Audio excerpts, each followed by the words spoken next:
She threw wine on the black CEO thinking he was poor, but lost everything in seconds. Deborah Parker had always gotten everything in life without effort.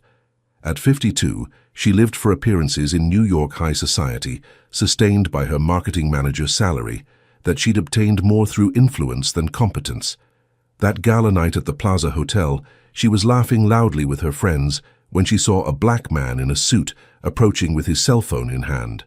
Without hesitation, she took her glass of California red wine and poured the entire contents on his chest, staining the impeccable white shirt. "Hey, waiter," she shouted between laughs. "When I need you, I'll call. Don't just stand there like a pole." People around began laughing, some filming with their phones.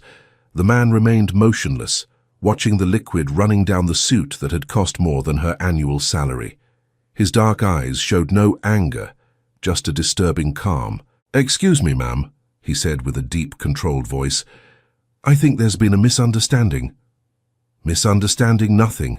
Deborah pointed her finger at him, still laughing. "You're here to serve, not to be playing on your phone. Where's the manager? I'll have you fired." Silence began spreading through the hall. A man in a tuxedo came running over, sweating cold. "Mrs. Parker," he whispered urgently in her ear. "Do you know who this man is?" "Of course I do. He's an incompetent waiter who's going to lose his job today." "Ma'am, this is Marcus Johnson, the new CEO of the Wilson Group. He just bought the company where you work." The blood froze in Deborah's veins. Her legs weakened, and she had to lean on the table. The man picked up the phone that was still in his hand, and without hurry, dialed a number. "Good evening, Rebecca," he said to someone on the line. "I want the entire marketing management fired tomorrow morning. Everyone, and close the department. No explanations needed, just execute." Deborah tried to approach, but he had already hung up and was walking toward the exit, leaving a trail of wine on the marble floor. "Wait," she shouted desperately. "It was a mistake. I didn't know." But Marcus Johnson didn't look back. The elevator doors closed, and with them went Deborah's job, her financial stability, and most importantly, the health insurance that maintained the cardiac treatment for her 75-year-old mother, Mrs. Dorothy. The next morning, Deborah's phone rang at 7 o'clock. "Deborah Parker." The voice was cold and professional. "I'm from the administration of the Wilson Group. Your termination has been processed. You can collect your belongings by noon." "But I need to speak with Mr. Marcus. I need to explain." Mr. Johnson was very clear. "There's nothing to explain." Deborah hung up the phone and threw herself on the imported leather sofa in her Upper East Side apartment's living room. She looked around at the expensive paintings, the designer furniture, all bought with the salary she had just lost. But what terrified her most was another call she needed to make. "Mom," she said with a trembling voice when Mrs. Dorothy answered. "I need to tell you something. Dear listener, if you're enjoying the story, please take a moment to like and especially subscribe to the channel. It really helps us who are just starting out. Now, continuing." A week later, Deborah was sitting in the doctor's office holding her mother's frail hand. The cardiologist was explaining with technical words that without the expensive medications and regular tests, Mrs. Dorothy's heart wouldn't last long. How much would private treatment cost him, asked Deborah, already knowing the answer would be devastating. "It's approximately $8,000 monthly, not including the special tests." Deborah quickly did the math. Even selling all her jewelry and designer clothes, she couldn't maintain the treatment for more than 3 months. And there was still the rent for the luxurious apartment to pay. That same day, she received the eviction notice. The building where she lived belonged to one of the companies in Marcus Johnson's group. She had 30 days to move out. "My dear," said Mrs. Dorothy, when Deborah told her about the situation, sitting in the small kitchen of the simple house in Brooklyn where her mother lived, "you need to tell me what really happened at that party." Deborah hung her head, ashamed. She recounted every detail, every humiliating word she had said. Mrs. Dorothy listened in silence, her hands trembling slightly. "You know, my dear," the woman said after a long silence, "many years ago when you were little, I helped a black boy who lived on the streets. I always gave him food when he passed by here selling sweets. He was a skinny little boy, an orphan, but very polite. He dreamed of studying and having a better life. Why are you telling me this now, Mom? because that boy's name was Marcus Johnson. Deborah felt as if the world had stopped. Her mother, the only good person in her life, had helped the very man she had humiliated in the worst possible way. "He must remember me," Mrs. Dorothy continued. "He always said that when he grew up, he would repay the kindness. Maybe you should look for him." "Mom, after what I did, he'll never listen to me." "My dear, pride doesn't fill the stomach or heal a sick heart. You need to try." Deborah spent the following days trying to figure out where to find Marcus Johnson. She called his company dozens of times, but the secretary always said he was busy. She tried to wait for him outside the office building, but security escorted her away. It was then that one of Mrs. Dorothy's neighbors mentioned something that changed everything. "You know, Deborah, every Tuesday a very elegant black man visits the children at Mount Sinai Hospital. He seems important. The nurses say he reads stories to the little ones who are hospitalized." Deborah felt her heart race. Could it be him? The following Tuesday she was at the hospital at 2 in the afternoon. She went up to the pediatric oncology ward and, through the glass, saw a scene that took her breath away. Marcus Johnson was sitting in a small chair reading The Little Prince to 5 bald children who listened to him, fascinated. His stern face had transformed into a sweet, paternal expression. When he finished the chapter, a girl about 8 years old tugged on his sleeve. "Uncle Marcus, can you sing that song again?" He smiled and softly sang a lullaby. Deborah leaned her forehead against the glass, watching that scene that showed a completely different side of the man she had judged to be just a waiter. When he left the room, Deborah tried to approach him. "Mr. Johnson, He saw her and his face immediately hardened. He walked past her as if she were transparent and entered the elevator. The doors closed before she could say a word. The following week, Deborah returned. And the week after that, too. She was always ignored, but she kept going. On one of those Tuesdays, the girl who had asked for the song saw her through the glass. "Uncle Marcus," the child said, pointing at Deborah. "That lady is out there every week. Do you think she wants to come in?" Marcus looked in the direction she pointed, and his eyes met Deborah's for a moment. Then he turned his attention back to the book. "Uncle, my teacher says that when someone keeps looking like that, it's because they want to be friends. Not always, Sophia. Sometimes people look for other reasons. But look at her eyes, Uncle. They don't seem like a bad person's." Marcus sighed and looked again. Deborah was dressed in simple clothes, very different from the expensive outfits she wore at the party. Her hair was tied in a simple ponytail, and she wore no makeup. She looked different. "Do you want her to come in and help with the story?" asked Sophia. Before Marcus could respond, another child shouted, "Yes, let's call her. The more the merrier." A nurse opened the door and waved for Deborah to enter. She hesitated, looking at Marcus, who maintained a neutral expression. "The children want you to join the reading," said the nurse. "Would you like to come in?" Deborah entered slowly, not knowing what to say. The children welcomed her with smiles and asked her to sit in a chair next to Marcus. "What's your name?" asked Sophia. "Deborah." "Aunt Deborah, do you know how to read beautiful stories?" "I think so." Sophia handed her a book. The Little Mermaid. Deborah began to read with a trembling voice, aware that Marcus was watching her. The children paid attention to every word, asking questions and making comments. When she finished the first chapter, a boy about 10 years old raised his hand. "Aunt Deborah, can you come back next week?" She looked at Marcus, who averted his gaze. If it's possible, I will come back." And she did. Every following Tuesday. Marcus continued to ignore her, but didn't expel her. They read stories in parallel, each to a group of children, without ever speaking. Deborah discovered that Marcus not only visited the children, but paid for treatments for the neediest families. The head nurse told her, unaware of their history, that he had grown up an orphan and built his fortune precisely to help other children have opportunities he never had. During this time, Deborah's financial situation worsened rapidly. She had sold all her jewelry, designer clothes, and expensive furniture, She worked as a salesperson in a simple clothing store and did cleaning on weekends to supplement her income. Even so, she couldn't afford all of Mrs. Dorothy's medications. Dear listener, if you're enjoying the story, please take a moment to like and especially subscribe to the channel. It really helps us who are just starting out. Now continuing. On a rainy Tuesday in June, Deborah arrived at the hospital later than usual. She had worked late at the store and taken 2 buses to get to the hospital. She was wet and tired. When she entered the oncology ward, she found Marcus comforting Sophia, who was crying heavily. "What happened?" she asked instinctively, forgetting that he didn't speak to her. "Her test didn't go well," replied a nurse. "She needs a very expensive treatment. Her family can't afford it." Deborah knelt beside Sophia.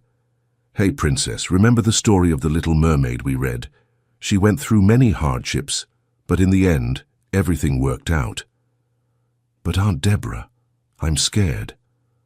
The doctor said difficult words I didn't understand. Deborah looked at Marcus, who for the first time held her gaze. "Sophia," said Marcus softly, "don't worry about that now. The important thing is for you to stay strong and brave. Will both of you keep coming to see me?" "Of course we will," they replied together, not realizing they had spoken in unison.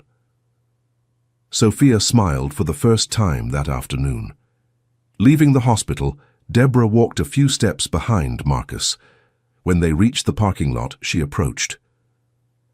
"Mr. Marcus," she said in a low voice, "I know I have no right to ask for anything, but Sophia—" "Sophia will be fine," he interrupted without turning around. "The treatment is guaranteed." "How?" "It's none of your business." But for the first time in months, his voice didn't sound hostile, just tired. 2 weeks later, Deborah was cleaning a commercial building when she received a desperate call from Mrs. Dorothy's neighbor. "Deborah, your mother is very sick. I called 911 emergency services. They're taking her to the hospital." Deborah dropped everything and ran. She arrived at the hospital and found Mrs. Dorothy on a stretcher, conscious but very pale. "Daughter," the lady whispered, "I think my time has come." "Don't say that, Mom. You're going to be okay." The doctor called Deborah to talk. "Your mother needs emergency surgery. It's risky at her age, but without it, she won't make it through the night." "How much does it cost?" $15,000. It needs to be paid before the surgery." Deborah felt her legs go weak. $15,000. She didn't even have $500 in the bank. She ran after loans, from friends, from anyone who could help. Her old high society friends weren't returning her calls. Distant relatives said they couldn't afford it. At 10 at night, sitting in the hospital corridor, Deborah cried desperately. Mrs. Dorothy was sedated, waiting for a decision she couldn't make. How to choose between her mother's life and money that didn't exist. That's when she saw a familiar figure walking down the hall. Marcus Johnson, still in his suit, probably coming from some business meeting. He saw her and stopped. Deborah was disheveled, her eyes swollen from crying so much, wearing a janitor's uniform she hadn't changed yet. "What are you doing here?" he asked. "My mother. She needs surgery. I don't have—" The words came out broken between sobs. Marcus looked around and saw the stretcher where Mrs. Dorothy was, immediately recognizing the face of the woman who had given him food so many times in his childhood. "Mrs. Dorothy," he murmured. "You remember her?" "Of course I remember. She saved my life more than once." He approached the stretcher and held the woman's hand, who opened her eyes slightly. "Marcus," whispered Mrs. Dorothy. "My boy, how handsome you've grown." "Mrs. Dorothy, you're going to be okay. I promise." Marcus left there straight for the hospital administration. 20 minutes later, the surgery was authorized. He paid not only for the operation, but also ensured all future treatment. "Why are you doing this?" Deborah asked when he returned to the corridor. "It's not for you," he replied coldly. "It's for her. Mrs. Dorothy taught me that kindness exists in the world when I only knew cruelty. I know I don't deserve your help. I know I was terrible to you." "You weren't just terrible. You were exactly what they always expected me to be. Invisible, servile, inferior." You threw wine on me not because I did anything wrong, but because my color made you presume my social position. Deborah lowered her head, ashamed. You're right, I was prejudiced and cruel. I have no excuse. No, you don't. They stayed silent for a while, until the operating room light went out and the doctor came out smiling. The surgery was a success. In a few days she'll be home. Deborah broke down in tears of relief. Marcus watched her cry, seeing something he didn't expect. Genuine gratitude, not just for the favor, but for the second chance her mother had received. In the following days, while Mrs. Dorothy recovered, Deborah discovered that Marcus visited her mother every day. He brought fruits, talked about old times, and always asked if she needed anything. You know, daughter, Mrs. Dorothy said during one of these visits, Marcus told me you've been going to the hospital to read to the children. It's true. And that you didn't stop going even when you didn't have money for the bus fare. Deborah blushed. It was true. Sometimes she had walked to the hospital, a walk of almost 2 hours because she didn't have the $3 for the fare. He also mentioned that you even sold your graduation ring to buy my medicine. Mom, please. Daughter, a person doesn't change overnight, but you have changed. All this suffering taught you something that 50 years of a good life hadn't. Humility. The next week, when Deborah arrived at the hospital for reading with the children, she found Sophia very excited. Aunt Deborah, I have news. What is it, Princess? The doctor said my treatment is working. I'm going to get better. Deborah hugged the girl, moved. When she turned around, she saw Marcus leaning against the door, watching the scene with a gentle expression. Sophia, he said, how about we show Aunt Deborah the drawing you made? The girl ran and brought back a paper with a colorful drawing. It showed 3 figures, a small child in the middle, and on either side, a man and a woman. Who are these? Asked Deborah. That's me in the middle, you on one side, and Uncle Marcus on the other. You're my heart parents. Deborah felt her eyes well up. She looked at Marcus, who also seemed touched. Sophia, said Marcus, do you want Aunt Deborah and me to be friends? Yes. You look so nice when you smile together. It was the first time Deborah and Marcus had smiled at the same time since they met. That afternoon, when they left the hospital, Marcus stopped in the parking lot. Deborah, he said, using her name for the first time. I need to tell you something. What? Sophia will need follow-up care for many years, and she's become very attached to you. I've become attached to her too. Would you like to make that official? I mean, to work officially with the children here at the hospital? Deborah didn't understand. What do you mean? I'm starting a foundation. It will work with underprivileged and sick children. I need someone who understands their language, who knows how to talk to them, how to bring hope. Are you offering me a job? I'm offering an opportunity. The salary is modest, $3,000 a month, but the work is important. Deborah could hardly believe it. $3,000 was much less than she earned as a marketing manager, but it was much more than she managed to save from cleaning and sales jobs. Why are you doing this? Because, over the past few months, I've been watching you. I saw you arrive here tired after working all day. I saw you come even when you were sick. I saw that you truly care about these children. And what happened at the party? What happened at the party showed me who you were. These months have shown me who you can be. Dear listener, if you're enjoying the story, please take a moment to like and especially subscribe to the channel. It really helps us who are just starting out. Now continuing. 3 months later, Deborah was officially working at the Hope Foundation, created by Marcus. She coordinated the hospital's recreational activities and had already implemented a reading program that served 50 children per week. Mrs. Dorothy was fully recovered and had become a volunteer at the foundation, helping with crafts and talking to the mothers of the hospitalized children. You know, dear, the lady said one afternoon, while they were organizing books in the foundation's library. Marcus asked about you yesterday. Asked what? If you have a boyfriend. Deborah stopped arranging the books. Mom, he's not interested in me. We're just co-workers. Oh, really? Then why does he show up here every day, even when he doesn't have a meeting scheduled? It was true, Marcus came to the foundation much more than necessary. He always found an excuse. He wanted to see how the projects were progressing, or he needed to sign some document, or he wanted to talk to the children. Besides, continued Mrs. Dorothy with a mischievous smile, when you're together reading to the children, you look at each other more than you look at the books. Deborah blushed. Mom, stop it. Dear, I've lived a long time. I can recognize when two people like each other, but are too stubborn to admit it. That afternoon, Deborah was in the playroom with a group of children when Marcus appeared. Uncle Marcus, the children shouted in unison. Hi, everyone. Did you come to hear a story? Yes, Aunt Deborah was telling the story of Beauty and the Beast. Marcus sat down in a small chair next to Deborah. Can I listen too? Deborah continued the story, aware that Marcus was paying more attention to her than to the narrative. When she reached the part where Beauty looks beyond the Beast's appearance and discovers his true kindness, a boy interrupted. Aunt Deborah, that's just like you and Uncle Marcus. What do you mean, Peter? You didn't like each other before, but now you do, just like in the story. The other children agreed excitedly. Deborah and Marcus exchanged glances, not knowing what to say. Are you going to get married like Beauty and the Beast? Asked Sophia, always direct. Sophia, scolded Deborah, red with embarrassment. But why can't you get married? You like each other.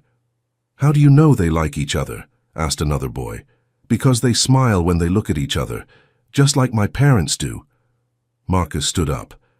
I think it's time for the children to rest, he said, trying to change the subject, but the children wouldn't give up easily. Uncle Marcus, insisted Peter, do you like Aunt Deborah? Marcus looked at Deborah, who was mortified by the situation. Peter, there are different kinds of affection, he replied diplomatically, but do you like her as a girlfriend? Peter, Deborah tried to intervene. I like Aunt Deborah, said Marcus calmly. She's a very special person. Then why aren't you dating? Because adults are complicated, replied Sophia, as if it were obvious. But you should date. It would be fun. After the children were taken to their rooms, Deborah and Marcus were left alone tidying up the playroom. Sorry about the children's questions, said Deborah. They're very curious.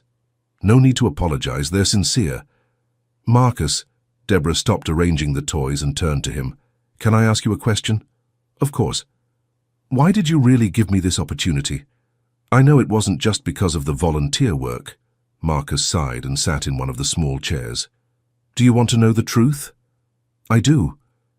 When you threw that wine on me, I felt an anger I hadn't felt in years. Not just because of the wine, but because of everything it represented.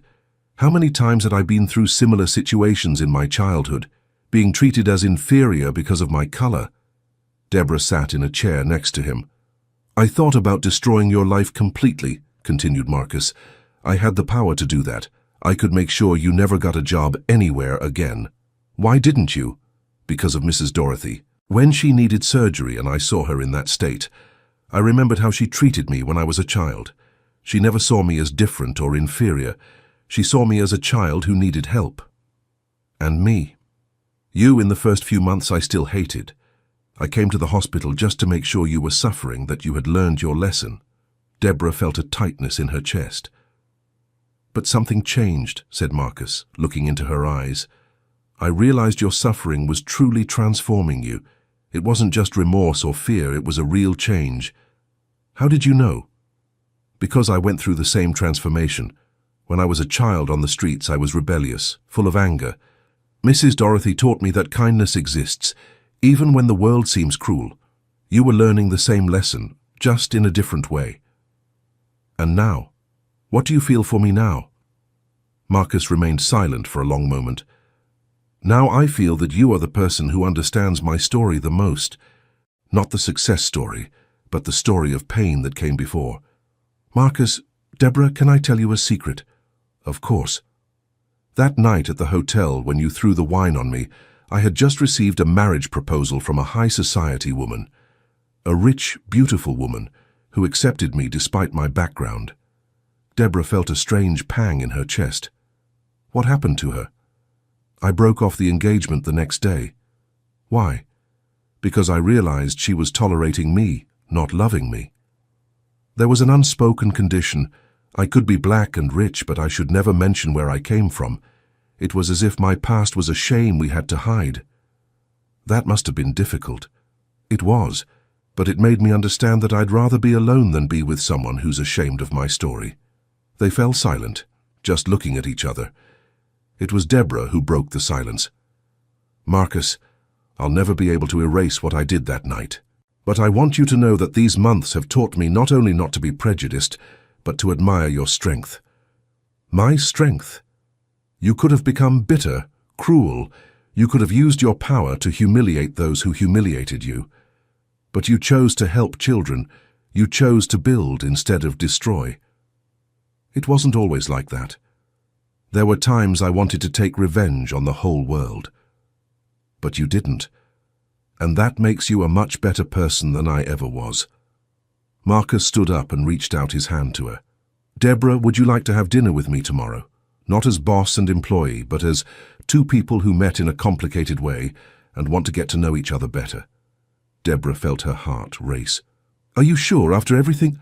"I'm sure I want to try. Are you sure you want to be with someone like me? Someone like you?" Deborah stood up and faced him. "Do you mean someone kind, intelligent, successful, and who dedicates their life to helping children? Someone black who grew up poor?"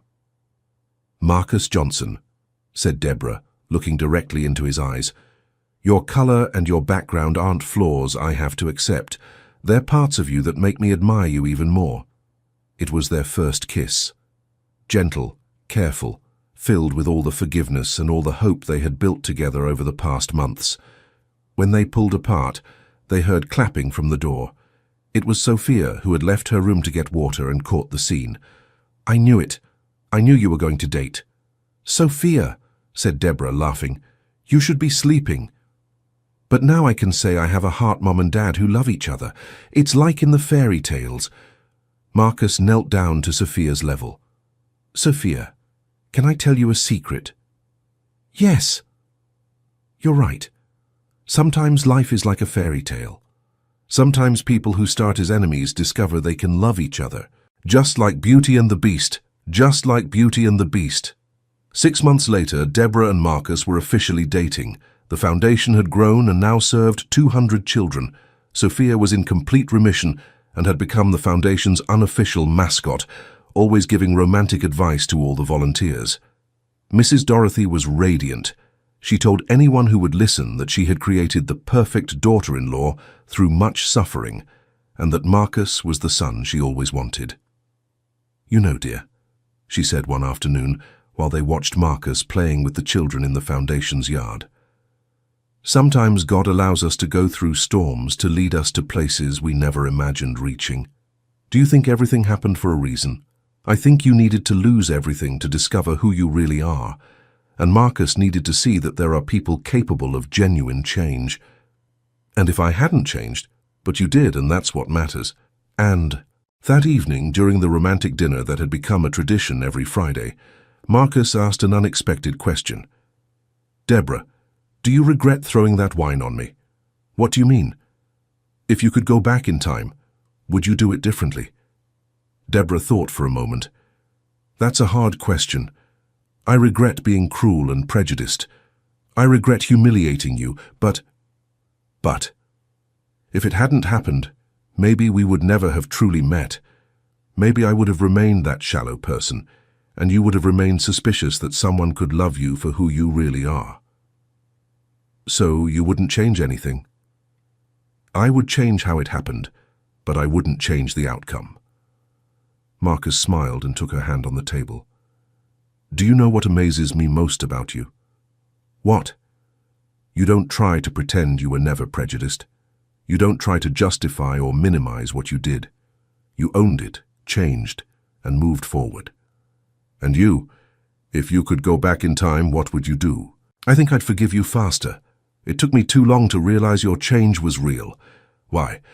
"Because I was used to people who pretend to change when it's convenient. It took me a while to understand yours was genuine." 1 year after their first meeting at the hospital, Deborah and Marcus got married in a simple ceremony at the foundation's headquarters. Sophia was the maid of honor and insisted on giving a speech. "I always knew Uncle Marcus and Aunt Deborah would get married. They're just like Beauty and the Beast, except Uncle Marcus was never a real beast. He was just sad." And Aunt Deborah was never a real beauty. She only became beautiful when she learned to be kind. Everyone laughed, including the newlyweds. Mrs. Dorothy cried with emotion throughout the ceremony. At the end, when they went to take photos, she gathered Deborah and Marcus by her side. "My children," she said with shining eyes, "you taught me it's never too late to start over. Deborah, you proved it's possible to change when the heart opens. And Marcus, you proved it's possible to forgive when love is true."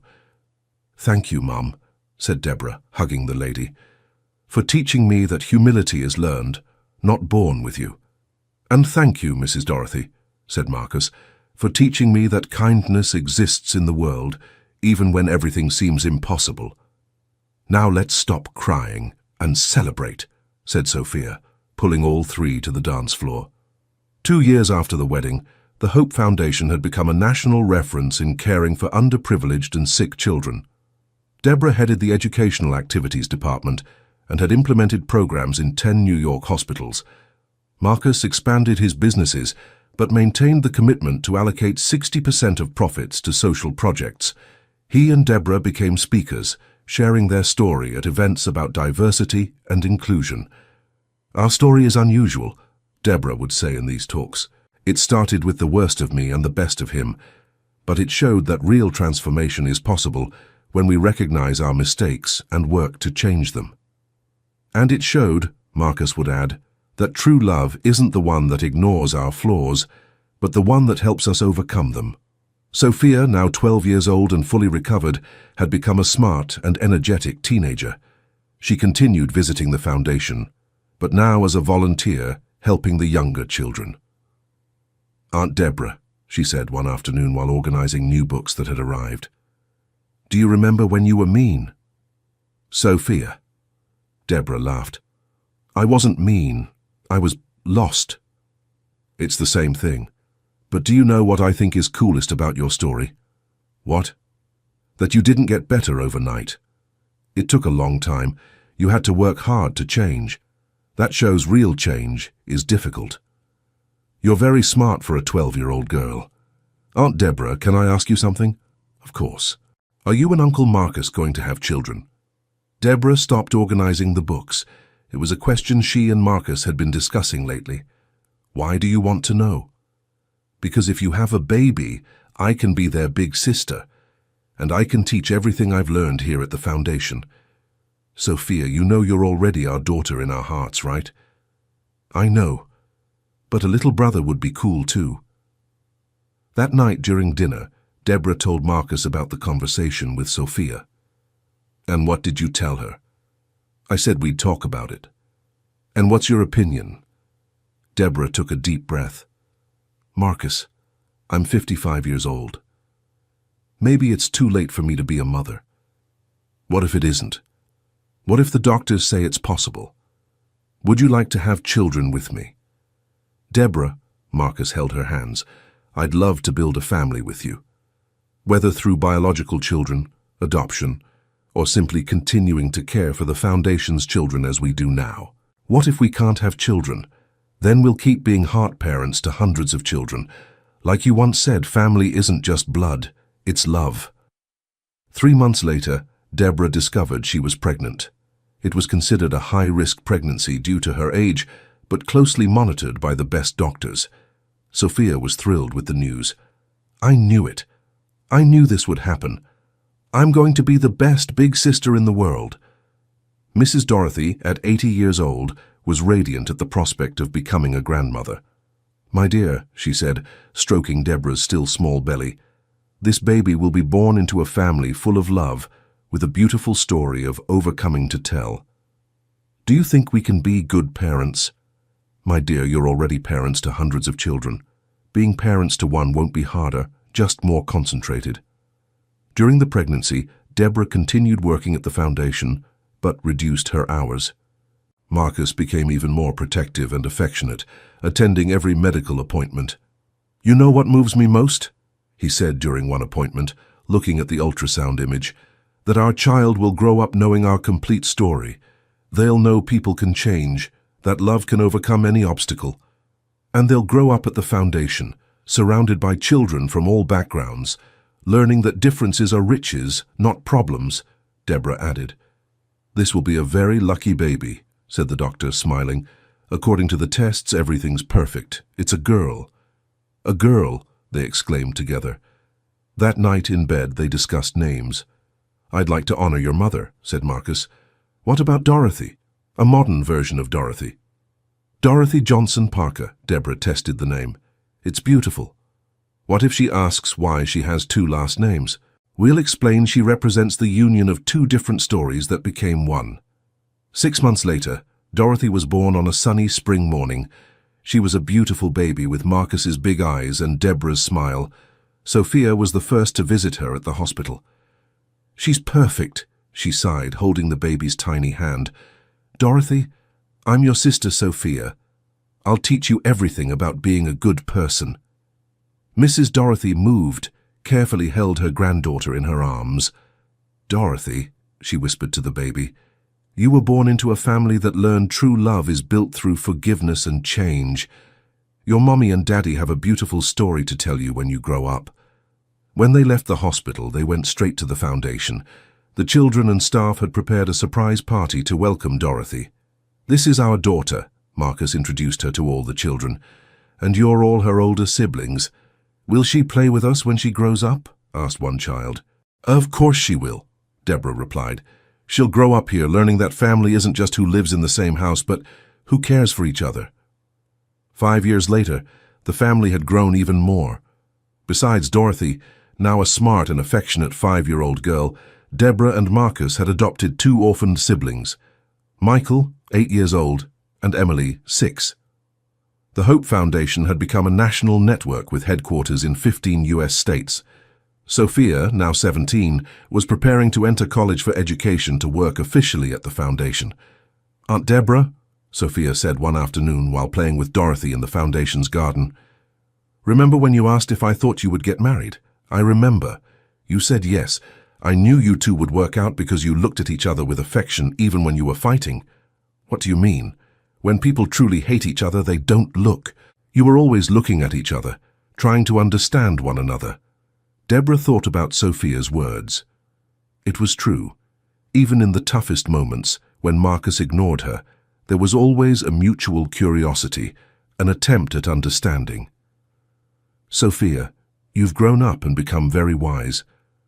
I learned from you.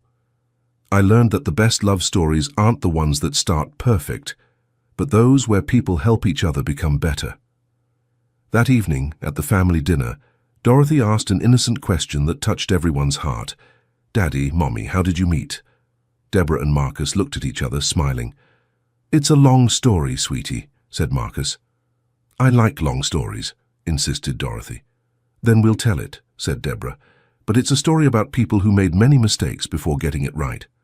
Like in fairy tales? Better than fairy tales, replied Marcus, because it's real.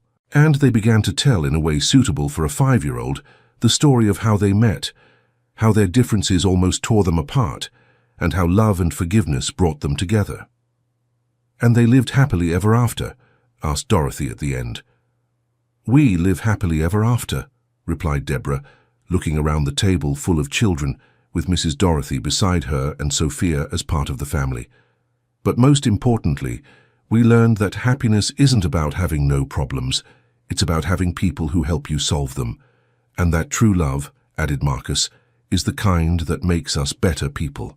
10 years after that fateful night at the hotel, Deborah was in the same hall, but this time as the keynote speaker at an event about social inclusion. Marcus was in the audience, proud, alongside their 3 children and Sophia, who now coordinated one of the foundation's centers. 10 years ago, Deborah began her speech, I was in this same hall and made the worst mistake of my life. I humiliated a man because of the color of his skin, out of pure prejudice and ignorance. The audience listened in silence. That mistake cost me dearly. I lost my job, my apartment, almost lost my mother, but it gave me something priceless, the chance to discover who I really wanted to be. She looked at Marcus in the audience. The man I humiliated that night could have completely destroyed me. Instead, he gave me the opportunity to grow, to change, to become a better person. Not because I deserved it, but because he chose to believe in the human capacity for transformation. Today I run a foundation that serves thousands of children. I have a beautiful family and a life with purpose. But most importantly, I have the certainty that real change is possible when we own up to our mistakes and work to correct them. At the end of the talk, a woman from the audience raised her hand. Ms. Deborah, what advice would you give to someone who has made serious mistakes and thinks there's no way back? Deborah smiled. I'd say no matter how far you've fallen, there's always a chance to start over. But it has to be real change, not just remorse. You have to be willing to work hard, to humble yourself, to learn. And most importantly, you have to understand that some people may never forgive you, and that's their right. And if the person you hurt doesn't want to forgive you, then you change for yourself, not to get forgiveness.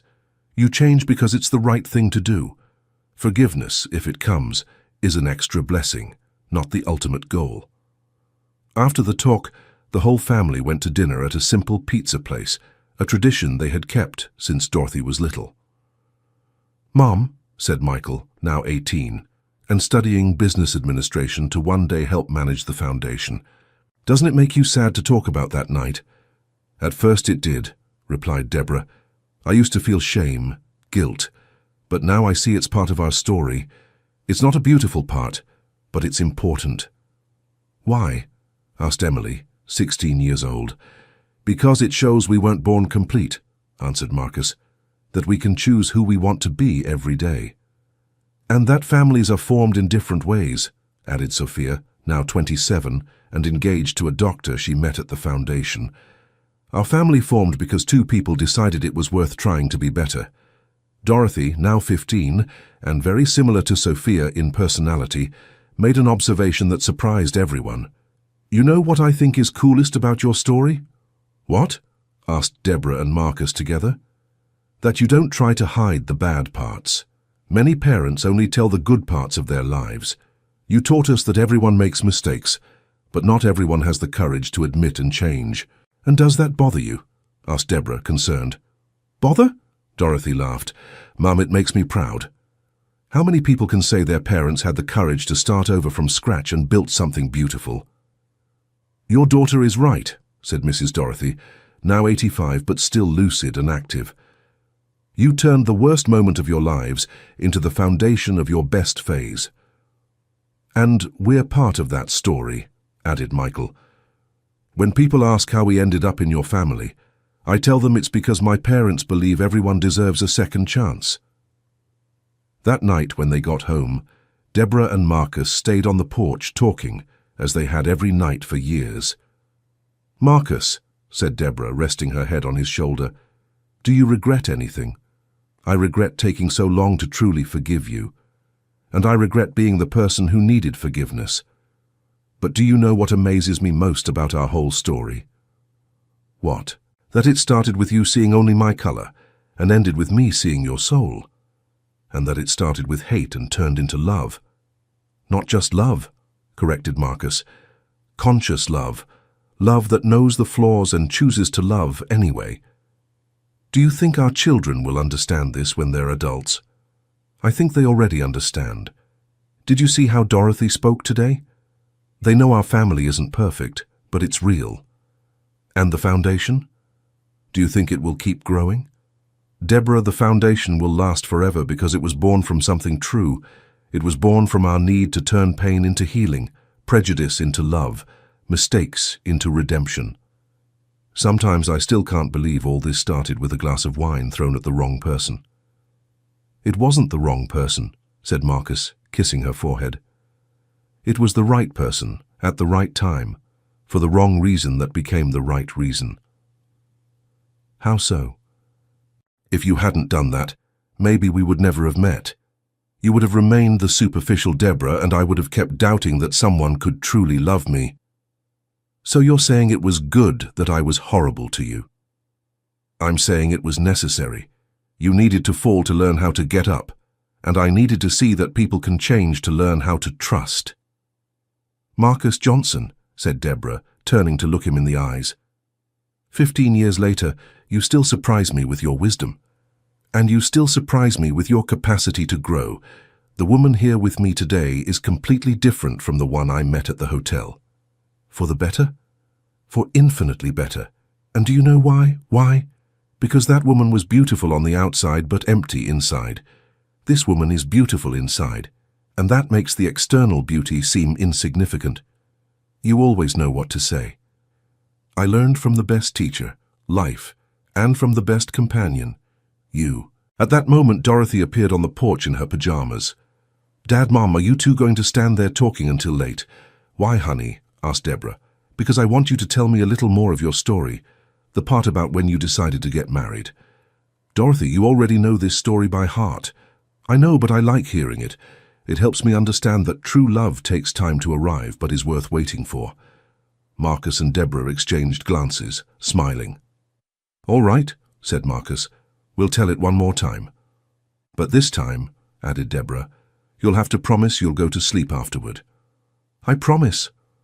And off the three of them went into the house, where Marcus and Deborah once again recounted the story of how two very different people discovered they could build a beautiful life together.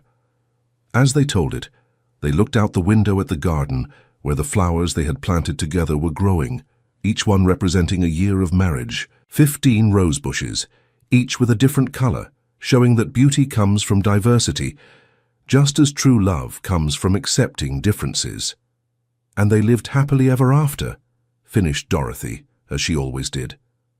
And they live happily ever after, corrected Marcus and Deborah together, because our story is still being written. End of story. So, dear listener, what did you think of this story of transformation and true love? Do you believe people can really change like Deborah did? Have you ever experienced a situation where you needed to ask for forgiveness or forgive someone? Share your honest opinion about this touching story in the comments. Don't forget to leave your like and subscribe to the channel so you don't miss other heartwarming stories. Your presence here makes all the difference.